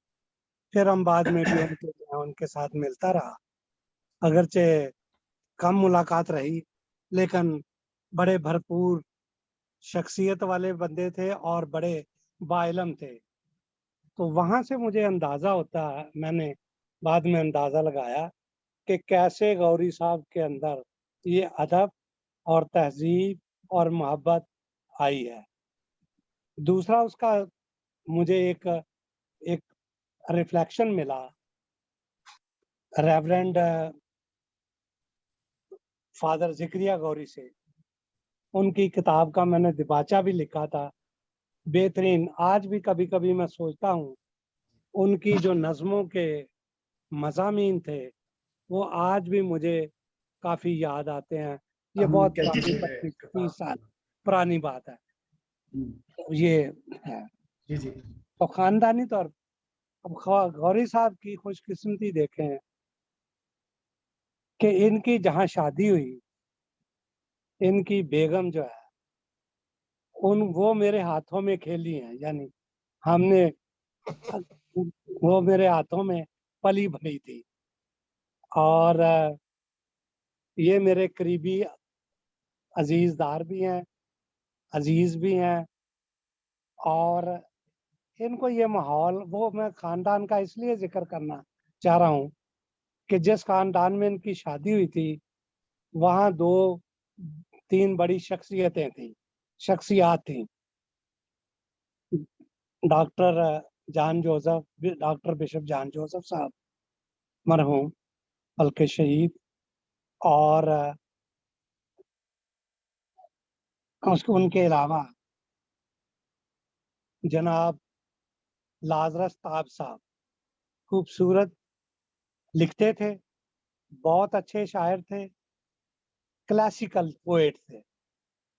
बिल्कुल। और उनकी भतीजी वो भी एक खास मकाम रखती हैं, यानी इनकी सिस्टर इन लॉ सबीना है ना, सिस्टर सबीना रिफत। सबीना रिफत सिस्टर सबीना रिफत, वो भी। तो दोनों तरफ से, जैसे हम वो पुराने जमाने में एक लफ्ज इस्तेमाल करते थे, नजीब उल तरफैन जी क्या बात जी, तो गौरी साहब फिर इस हवाले से नजीब उल तरफैन हो गए बिल्कुल मेरे। ऐसे ही है। तो अब इनकी शख्सियत पे बहुत सारी बातें तो हो गई हैं, लेकिन इनका अदबी सफर जो है वो बिल्कुल हमारे साथ साथ चलता रहा है। मैं जवान था, ये बच्चे थे, फिर ये जवान हो गए, हम बूढ़े हो गए। तो ये अभी हम बूढ़े हैं, तो डॉक्टर शाह साहब को से मैं अर्ज करूंगा कि वो जहां इन्होंने अपने मकाले में बुढ़ापे का जिक्र किया है गौरी साहब का, वो बुढ़ापे को कोई और लफ्ज दे दें, वो निकाल दें। ठीक है सर, क्या ठीक है। जी जी तो वो क्योंकि मेरी नजर में तो ये अभी जवान है। हाँ जी, जी जरूर ये ये जवान जरूर है। जरूर। आप जी मेरे जी लिए बूढ़ा क्या लिखे, मेरे लिए लिख सकते हैं बूढ़ा। और मैं वैसे अच्छे कबूल नहीं करूंगा, लेकिन आप लिख सकते हैं। चलो फाजल दोस्त लफ्ज इस्तेमाल करते हैं। हाँ जी, तो मैंने कहा जी कि दूसरी अर्ज ये है कि भाई आप मेरे लिए भी बूढ़ा लिखेंगे, मैंने कबूल नहीं करना अगरचे मैं हूँ। ठीक। हाँ जी, दिल तो बूढ़ा इनका नहीं है ना। तो जहन नहीं है, हाँ जी, बिल्कुल यंग है प्रवास साहब देखें का। हमारी सोच जो है तो पिछली दफा भी बात हुई थी, इसके खन्ना साहब गवाह हैं कि देखो एक वक्त में 3-4 नस्लें इकट्ठी रह रही होती है, बिल्कुल सर, बिल्कुल बिल्कुल सही है, सच है। यानी मेरा पोता भी, मेरा बेटा भी, मैं भी, और हो सकता है मेरे पेरेंट्स भी आपके जिंदा हों, तो 4 नस्लें, 3 या 4 नस्लें इकट्ठी, बिल्कुल। ये सारे हम असर होते हैं। गौरी साहब बहुत बड़े शायर हैं, साफी हैं और नावल नगार हैं, और इसके अलावा कॉलम लिखते हैं। शायरी भी इन्होंने मेरे सामने शुरू की, सहाफत भी इन्होंने मेरे सामने शुरू की, और जिस तरह ये आगे बढ़े, अगरचे जिंदगी में कामयाबी बहुत मिली है, कारोबार में ज्यादा कामयाब नहीं हुआ है। सही है, बिल्कुल। हाँ जी, कारोबार में तो मैं फार्मास्यूटिकल में था, तो मेरे एक दोस्त थे, मेरे एक जनरल मैनेजर थे, कहता था यार परवाज देखो क्या जुल्म है कि वो शायर दवाइयां बेच रहा है। मेरे बारे दर्द में दिल क्या की दुआ है? बेच रहा है। हाँ जी, हाँ जी, मुझे तो इस तरीके से था। तो हमारी कम्युनिटी में, क्रिश्चियन कम्युनिटी में, कोई मुस्तनद नावल लोगों ने लिखे होंगे, मेरी नजर में से छोटे मोटे नावल गुजरे हैं 1-2, लेकिन जो पहला मुस्तनद नावल है वो है हम गुमशुदा लोग, गुमशुदा लोग। गुमशुदा। तो इस हवाले से हम ये कह सकते हैं कि क्रिश्चियन कम्युनिटी के पहले मुस्तनद नावल नगार जो है वो जीम फेगोरी साहब है। बहुत बड़ी बात। और जिस तरीके से जोशुआ फजलुद्दीन पहले अफसाना नगार थे पंजाबी के, पंजाबी के, बिल्कुल। ये भी हमारी कम्युनिटी का, ये मैं ऐसे इंफॉर्मेशन के तौर पे आपको बता रहा हूँ कि सर पंजाबी। उनका तो वो जो बीए का वो सिलेबस है उसमें भी बच्चे दे अथरू उनका अफसाना हाँ जी, शामिल रहा है। हाँ जी, हाँ, जारी लेकिन रखें सर। मैं इजाफा ये करने लगा कि जो मेरे नाजरीन सुन रहे हैं जी सर। उनके लिए ये है कि वो पहले पंजाबी के अफसाना नगार के वो पहले थे, यानी जी। फर्स्ट हाँ जी। नावल अफसाना नगार थे। तो गौरी साहब को मैं ये इनके नावल, इनकी शायरी, सहाफत और इस सब के साथ मैं ये कहता हूँ कि ये इन सब चीजों के अलावा बड़े इंसान हैं और सदार समाज सुधार शख्सियत के मालिक हैं। गौरी साहब की किताबों का जिक्र 14-15 किताबें जो इन्होंने लिखी हैं वो एक तरफ, 14-15 किताबें एक तरफ, और इनका साकवा सामवा का काम एक तरफ, सही बात है, वाह वाह वाह, क्या बिल्कुल सही है। एक तरफ, ये दोनों चीजें। अब साकवा सामवा जो है ये एक मकतबा फिक्र फन बन चुका है। बिल्कुल सही है, ऐसे ही है। तो इस हैसियत से मैं कहता हूँ कि इनकी खिदमत कभी फरामोश नहीं की जाएंगी, बेशक। क्योंकि इन्होंने बहुत खोज खोज के लोगों को निकाला है, खोज खोज के निकाला है, और ये काम जारी और सारी है। साथ साथ कुछ और लोग भी कर रहे हैं ये काम, अच्छा है, लेकिन अगर रोशनी के लिए रोशनी के लिए कमरे में खिड़कियां और रोशनदान जरूरी है। अगर बहुत ज्यादा हो जाए तो अंदर की तरतीब जो है वो खराब हो जाती है। वाह, बिल्कुल ऐसे। बहुत अच्छा सर। तो ये इस बात का भी ख्याल रखना बहुत जरूरी है। तो दोस्तों से मैं अर्ज करता हूँ कि ये जितने भी हमारे दोस्त, खास तौर पर साका सांबा, जो काम कर रहा है इसमें तावन फरमाए। तावन की मैं अपील करता हूँ और साथ साथ ये भी कहता हूँ कि सीखने की भी कोशिश करें और इस काम को आगे बढ़ाए। रोशनी जो है ना, एक दिए से दूसरे दिए तक जाए तो कम नहीं होती। और गौरी साहब ने ये काम किया है। इनके बड़े कामों में नज़ीर कैसर नंबर, शरर साहब का नंबर, उनकी किताबें इन्होंने छापी। ये शुरू से अदीब साज रहे हैं और उनको प्रमोट करते रहे हैं। इसके पीछे एक छोटी सी मैं मंतक ये पेश करता हूँ कि अदीब साज या अदीब परवर या फनकार दोस्त वो होता है जिसको दूसरे से खौफ ना हो। जंग से इनको खौफ है, लेकिन आदमियों से ये डरते नहीं कि कोई आगे ना निकल जाए।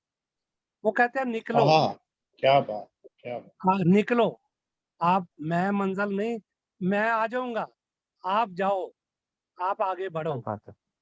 तो आपके लिए मैदान, हमारे लिए, आपके लिए, दूसरों के लिए जो सड़क बनाते हैं बिल्कुल इसी तरीके से है कि हो सकता है गौरी साहब या और दोस्त जो ये कर रहे हैं उनका काम पीछे रह जाए।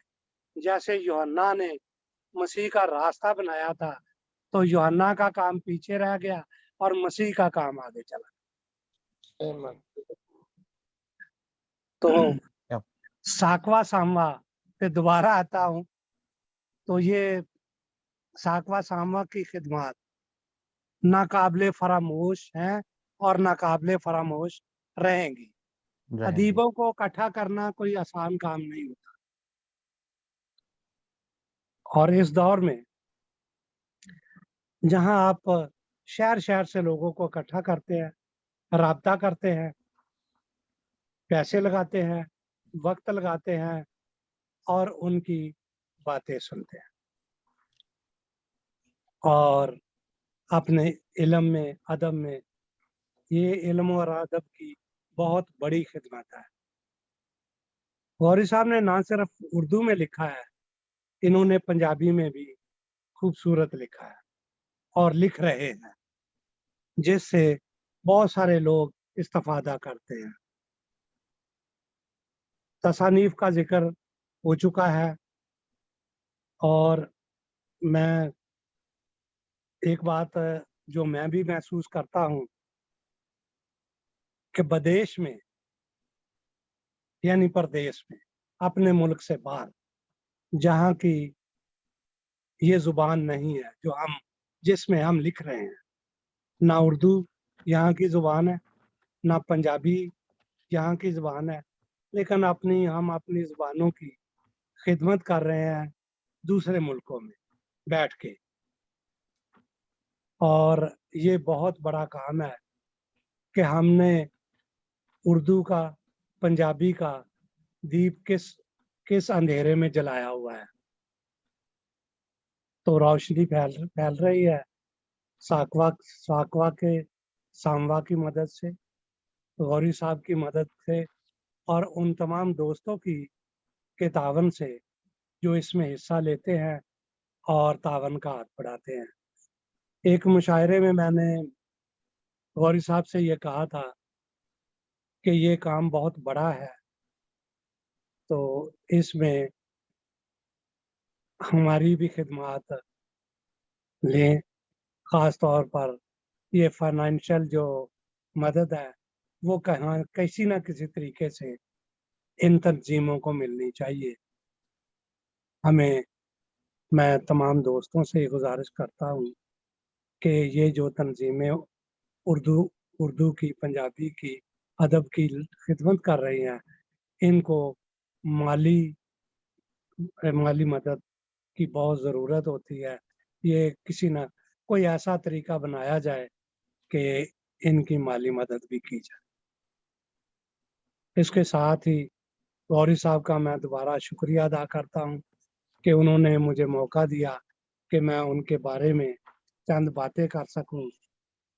تو یہ اردو پنجابی ادب کی ترویج کے لیے جو کام ہو رہا ہے اس کو آپ مل جل کر آگے بڑھائے، یہ میری بھی اچھا ہے اور دوسروں کی۔ بہت بہت بہت شکریہ۔ بہت شکریہ سر، بہت بہت شکریہ۔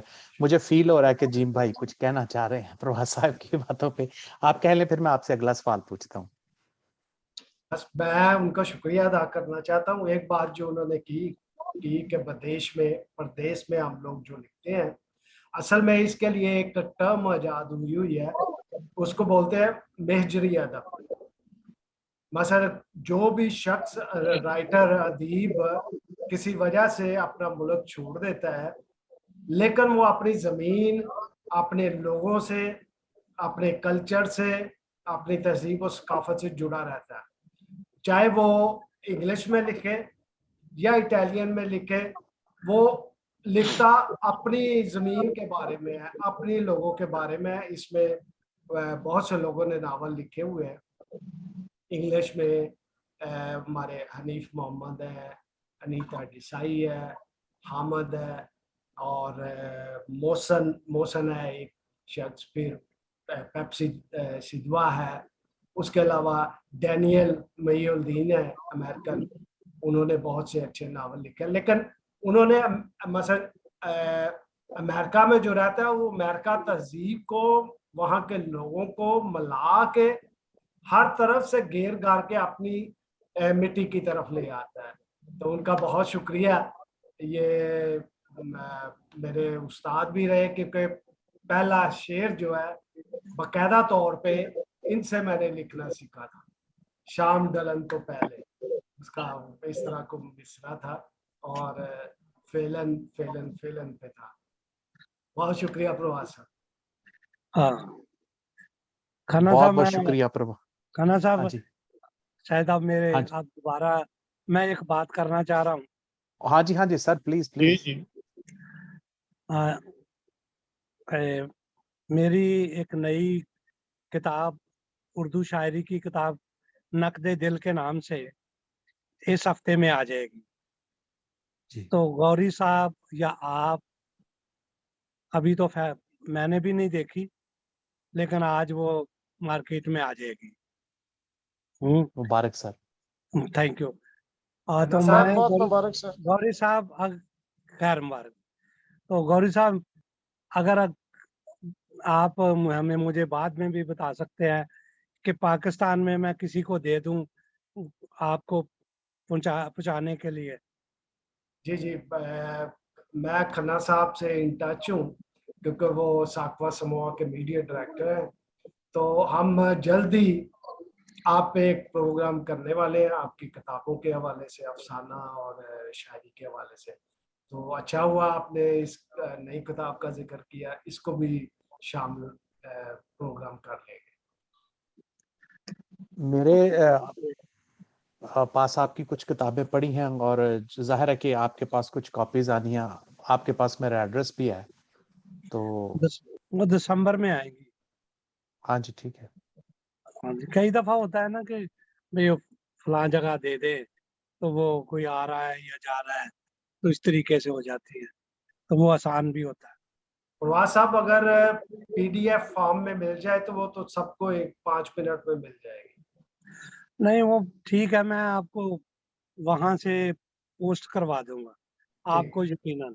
میں نا ڈاک کے ذریعے میں پی ڈی ایف نہیں بھیجوں گا، تو صحیح نسخہ آپ کو بھیجوں گا، وہ میں کہہ دوں گا۔ یہ فیصل آباد سے چھپی ہے کتاب۔ اچھا، ہاں جی، تو ڈاکٹر ریاض مجید صاحب نے چھاپی۔ جی جی، میرے استاد تھے government college, professor Riaz Majeed. Thank you بہت بہت کھنہ صاحب، شکریہ بہت پرواز شکریہ آپ صاحب۔ نے ٹائم دیا۔ او سر آلویز۔ اچھا، اب آپ نے ایک کوشچن کا تو ہم نے آپ سے پوچھنا تھا مہجری ادب کے حوالے سے، وہ آپ نے کر دیا۔ جاوید یاد صاحب، کوئی کوشچنز آپ ان سے پوچھنا چاہتے ہوں، کرنا چاہتے ہوں، یا میں جاری رکھوں؟ جی میں سمجھتا ہوں کہ تھوڑا مجھے وقت دیں، اس کے بعد دوبارہ ہاں پھر جی ہم پلیز۔ وہیں آ جائیں گے۔ ہاں ہاں جی تو کچھ ویسے بھی چلے تھوڑی تبدیلی آ جائے گی. हाँ जी. اچھا میں غوری صاحب کی طرف دوبارہ آنا چاہتا ہوں کیونکہ ہم نے ٹائم کو بھی ملحوظ خاطر رکھنا ہے. تو غوری صاحب میں ایک بات جو میرے ذہن میں آ رہی تھی. غوری صاحب میری جی آواز؟ جی میں سن ہاں جی. رہا ہوں میں سن رہا ایک بات میرے ذہن میں آ رہی تھی. ہر شخص جو زندگی گزارتا ہے یا اس زمین پر آتا ہے، کائنات میں آتا ہے، اس کا کوئی نہ کوئی نظریہ ہوتا ہے زندگی گزارنے کا. اور جو کوئی نظریہ نہیں رکھتا وہ بہت جلد لوگوں کی زندگی میں بھی لوگوں کی نظروں سے گر جاتا ہے اور بعد میں بھی لوگوں کو یاد نہیں رہتا. تو میں آپ سے پوچھنا چاہتا، جب آپ ادب کے حوالے سے بات کر رہے ہیں تو میں آپ سے یہ پوچھنا چاہتا ہوں کہ آپ کی پہلا بات ہے کہ آپ کی نظر میں ادب کیا ہے، اور دوسرا یہ کہ کیا ادب کا کوئی نظریہ ہے؟ آپ کیا سوچتے ہیں اس بارے میں؟ جی بہت شکریہ. دراصل ادب بذات خود کوئی نظریہ نہیں ہوتا، بلکہ اس میں بہت سے بے شمار نظریات یا نظریے ہوتے ہیں جو ظاہر بھی ہوتے ہیں اور پنہا بھی ہوتے ہیں. کیونکہ شعر و ادب کا تعلق سماج کے ساتھ ہوتا ہے. سماج سے ساری چیزیں نکلتی ہیں. مثلا خیال کی سچائی کو سماجی ساخت پر ہی پرکھا جاتا ہے، اور اس سے آگے چل کے میں ایک بات کہنا چاہتا تھا، وہ پیچھے رہ گیا. لیکن ادب کے بارے میں بات کرتے ہیں کہ مثلا بہت سے لوگوں نے اس پہ صدیاں پہلے اس پہ اظہار کیا. ارسطو، افلاطون نے اس پہ بہت سی کمنٹس کیے. مثلا ایک نے کہا نکالی ہے، دوسرے نے کہا یہ زندگی کے لیے مفید ہے. لیکن پہلی صدی عیسوی میں جو ایک نکات، یونانی نکات پیدا ہوا، اس نے سب سے زیادہ وضاحت سے ادب کے بارے میں بات کی. مثلا اس نے کہا کہ 5 چیزیں، اس کا نام تھا لونجائنس، یونانی نکات، اور زیادہ لوگ اس کو رومانوی شاید نکات کے طور پہ جانتے ہیں. لیکن اس نے کہا کہ 5 چیزیں بہت ضروری ہے ادب تخلیق کرنے کے لیے.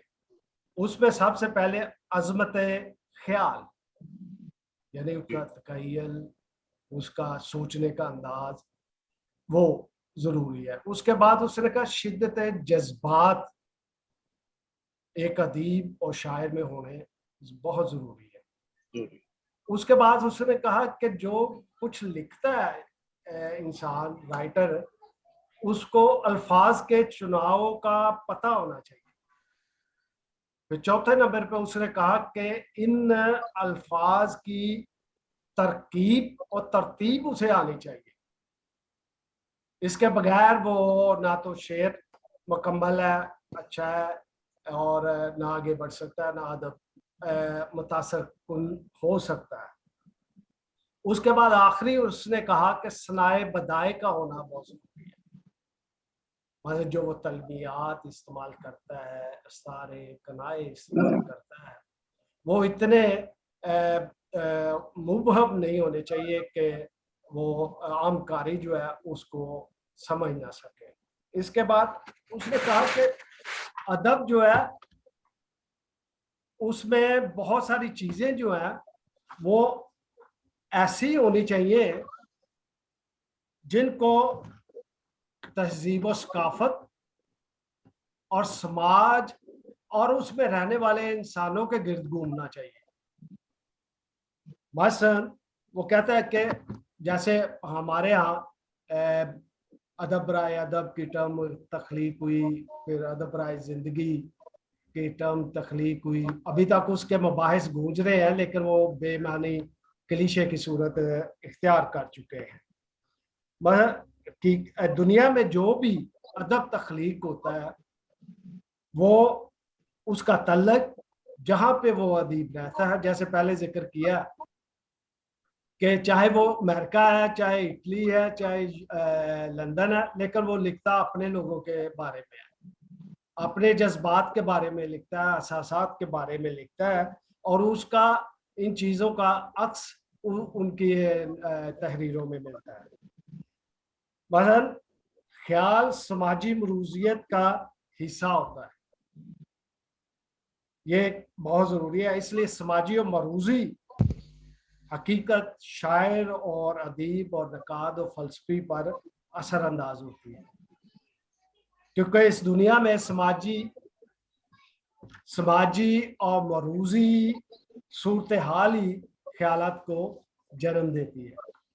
आप देखते हैं कि नोबेल इनाम याफ्ता फ़लस्तीनी शायर, उसने सारी उम्र इंग्लिश बरतानिया में गुजारी, लेकिन उसके शायरी में रेजिस्टेंस फ़लस्तीन की थी, उसने लिखा अपने लोगों के बारे में।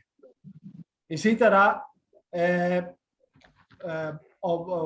हमारे जो लॉन जानिस का, जिसका मैंने जिक्र किया है, उसने ये पांचों औसाफ जो है वो तरफ़ाए अदब या अरफ़ाए अदब के लिए ज़रूरी ख्याल किए और उनकी वजाहत की।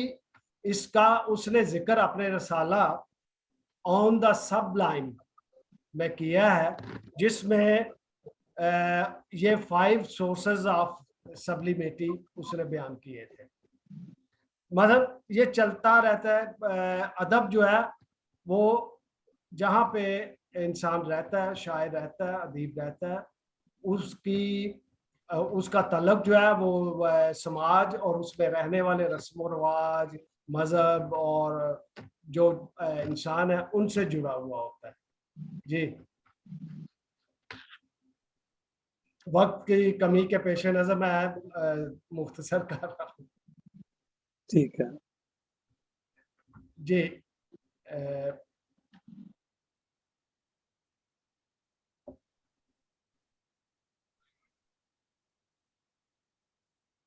खन्ना साहब आपका माइक ऑफ है।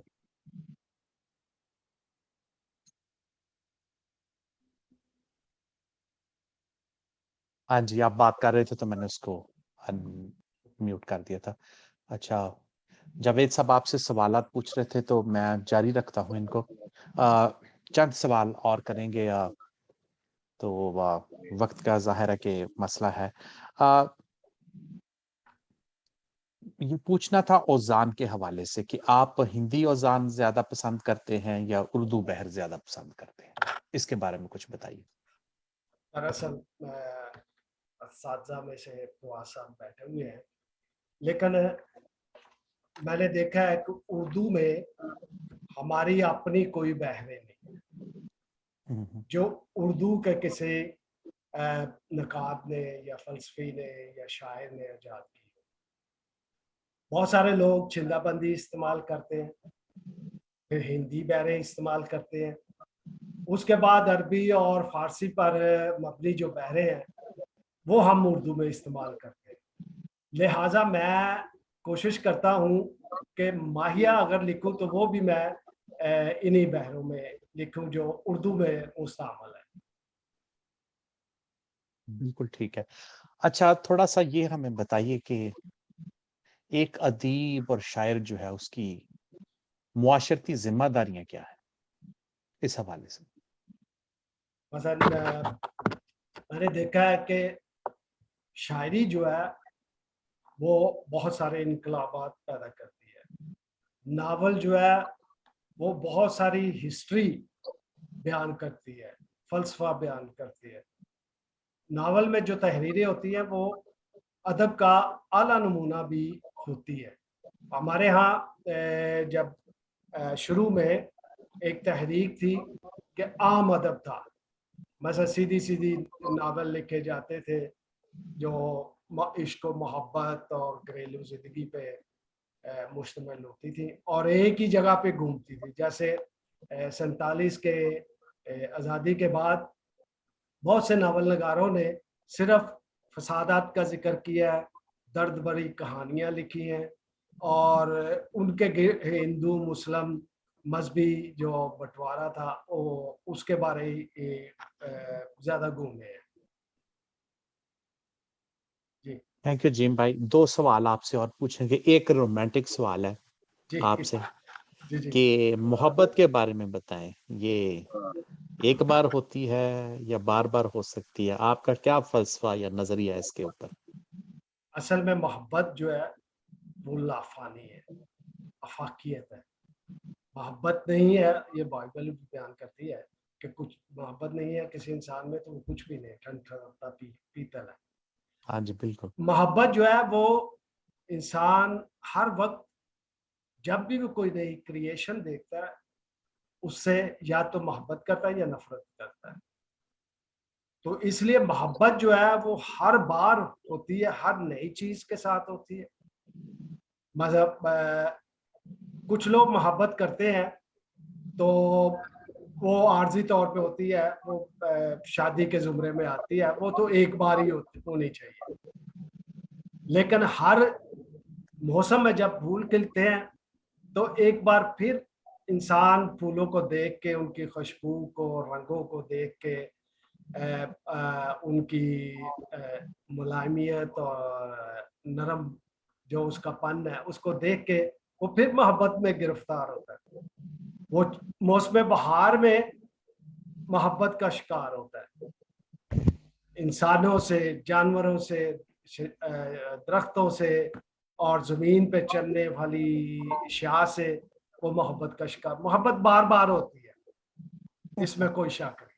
और हर बार एक नया मजा होता है उसका। मजा आता है। जी जी प्रवाद साहब भी, मैंने आपसे भी ये सवाल करना है जब आपकी किताब की बात आई। अभी करने पर अभी गौरी भाई से हो रही थी। चले आप कमेंट करें इस पे। मोहब्बत पे कमेंट करें। मोहब्बत जो है ना वो बेकरार है और हाँ कोई बेकरार है। बिल्कुल सही। तो इसलिए इसकी वसत में जो भी चीज आती है जो आपको अच्छी लगती है उसको आप पसंद करते हैं। जैसे मौसम बहार की बात कर रहे थे तो गर्मियों में भी जब आप नहर में नहा रहे हैं, पूल में नहा रहे हैं, आप वो नहाने को कितनी मोहब्बत देते हैं, कितनी मोहब्बत से बिल्कुल सही है। इस वो तरीके मुझे याद आ गया, वो बाइबल की एक किताब है, उस पे बहुत कम लोगों ने इजहार ख्याल किया। फादर परवेज ने वो गजल उल गजलात पे एक बुक लिखी है, कफ से इश्क। जी जी तो उस बुक के एक मकाम पे वो सारा फलसफा बयान करके तो परवार साहब का एक कथा उन्होंने कोट किया हुआ है कि बात कहता हूँ, डरता हूँ, तुझको चाहता हूँ, तुझ पे मरता हूँ। अगला मुझे अच्छी तरह याद नहीं है कि एक दो पल की ये बात नहीं, उम्र भर की हामी भरता हूँ, इस तरह है वो। वाह, बहुत क्या माजरत अगर मैं गलत बोल गया हूँ तो। में बहुत खूबसूरत शेर। जी भाई, किताब का मुस्तकबिल क्या है, इसके बारे में आप क्या कहते हैं? ये बहुत ज़रूरी सवाल है और पूरी दुनिया में इसके बारे में बहुत से लोग फिक्रमंद है और बहुत से पुरउम्मीद है, क्योंकि किताब बीनी जो है वो सोशल मीडिया के होने के बावजूद बहुत अहमियत की हामिल है। हमारे यहाँ आज भी वही रिवाज है कि जब क्रिसमस, ईस्टर या कोई और त्यौहार आते हैं तो नवासे जो दूसरी तीसरी नस्ल है वो अपने दादाओं को, नानियों को, नानों को किताब का तोहफा देते हैं और यही अमल जो है वो दादा या नाना दोहराता है कि अपने नवासे पोते पोतियों को किताब का तोहफा देता है। मैं आज भी जब कभी ट्रेन में सफर करता हूँ तो मैं लोगों को देखता हूँ कि वो बैठते ही सामान रखते हैं, जरा सीधे होते हैं اور کتاب بیگ میں سے نکال کے وہ شروع ہو جاتے ہیں. وہ پورا وقت جو ہے چاہے آدھے گھنٹے کا سفر ہے 20 منٹ کا سفر ہے یا 5 گھنٹے کا سفر ہے وہ کتاب کا مطالعہ کرتے ہیں. لہذا کتاب جو ہے وہ ہمیشہ رہے گی.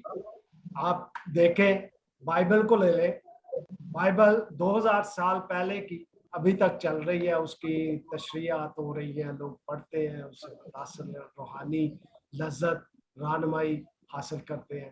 کتاب میرے خیال میں کبھی ختم نہیں ہو سکتی. بہت شکریہ جیم بھائی, بہت شکریہ. کوئی سوال ہم آپ سے کرنا بھول گئے جو اہم ہو, جو آپ سمجھتے تھے کہ یہ ضروری ہے, وہ ہمیں بتائیں, اور اس کے ساتھ ہی جو ہے ساکوا سموا اور کے ناظرین کے لیے پیغام دیں. اس سے پہلے آپ اس پہ ذرا تھوڑا دیکھ لیں. میں ساکوا اور سموا کی طرف سے ایک پیغام آپ سب کو دینا چاہ رہا ہوں یہاں پہ, کہ جب بھی سالگرہ ہوتی ہے تو کوشش کریں کہ بچوں کو کتابوں کا تحفہ دیں. انڈیا میں پچھلے دنوں میں موومنٹ ایک چلی تھی کہ بچوں کو چاکلیٹس اور کیک نہ دیں, ان کے دانت خراب ہو رہے ہیں, اور دنیا میں ڈائبٹیس کا مرض جو ہے وہ بہت زیادہ بڑھ رہا ہے. اور ساکوا سموا کی جانب سے ہم یہ ایک صحت کا پیغام دینا چاہ رہے تھے, تو وہ آپ سب کے لیے. جی جیم بھائی اپنا پیغام دیں, اور کوئی ایک ایسی بات جو ہم بھول گئے ہوں وہ پلیز بتائیے ہمیں. آپ نے بہت تفصیلی بات کی.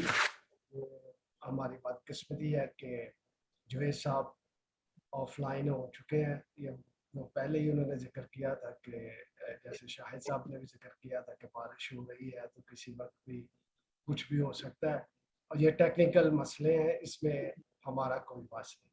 لیکن جو بات میں کہنا چاہتا ہوں خاص طور پر پاکستان کے جو اقلیتی لکھنے والے ہیں ان میں گروہ بندیوں کا رجحان زیادہ ہوتا جا رہا ہے.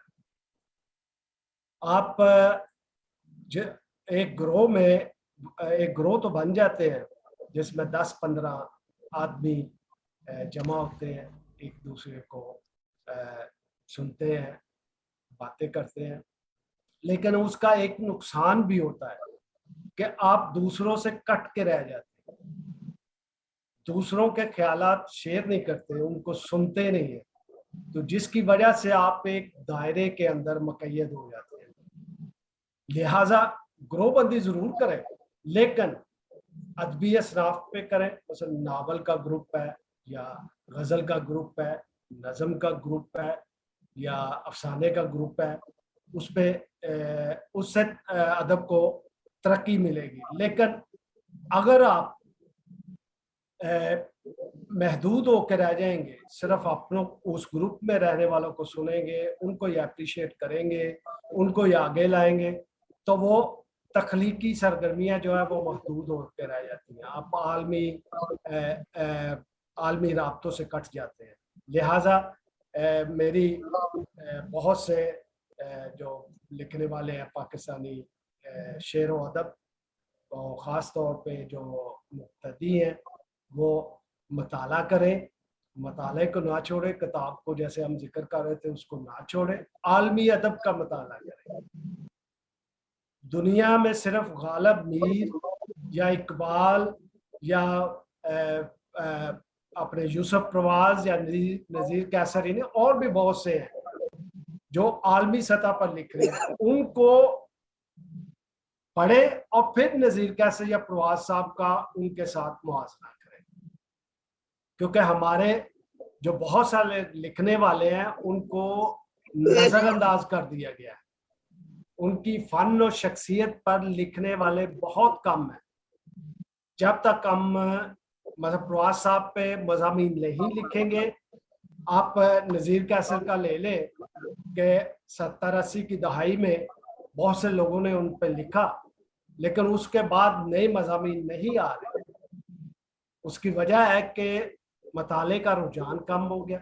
اب پرواز صاحب کی میں مثال دیتا ہوں کہ افسانہ اتنا اچھا لگتے ہیں, شاعری اتنی اچھی لکھتے ہیں, لیکن ان پہ لکھا نہیں جا رہا. جب تک لکھا نہیں جائے گا اور وہ اصل صورتحال کہ یہ لکھا ہے انہوں نے, وہ قاری کے سامنے نہیں آئے گا, وہ چھپا رہے گا.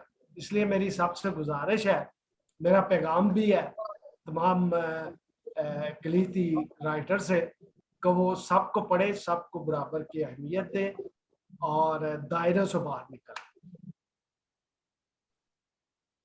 اچھا, میں Thank اس you. سلسلے میں ایک بات کرنا چاہتا ہوں سر جی